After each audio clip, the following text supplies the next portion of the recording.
Заврши тридневниот протест на матичните лекари, но без никаков резултат. Барањата кои се провлекуваат со години останаа неисполнети. Министерот за здравство дури не се ни одважил да ги приме и да разговара со нив. Следните чекори се уште се утврдуваат, но лекарите велат дека ќе направат се да го добијат она што им следува без да бидат оштетени пациентите. Овие барања се пред 6-7 години.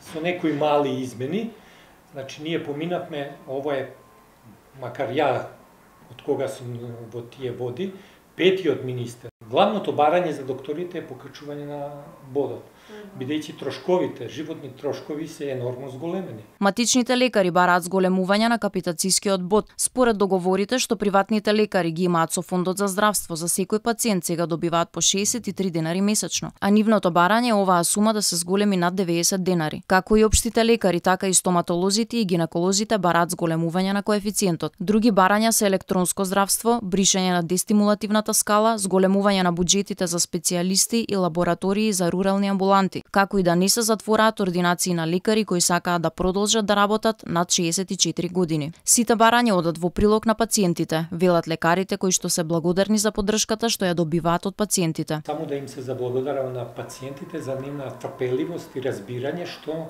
овие 3 дена стварно ги сватија озбилно и не правеа никакви проблеми, немавме никакви инциденти и уште еднаш им се заблагодарам. Лекарите протестираат 3 дена во кои не издаваа рецепти и упати и примаа само итни случаи. Вела дека протестот се прекинува за да не се оштетат пациентите, дека не сакаат да се случи и кај нас сценариото од Словенија каде се протестираше 7 дена и беше блокиран цел здравствен систем.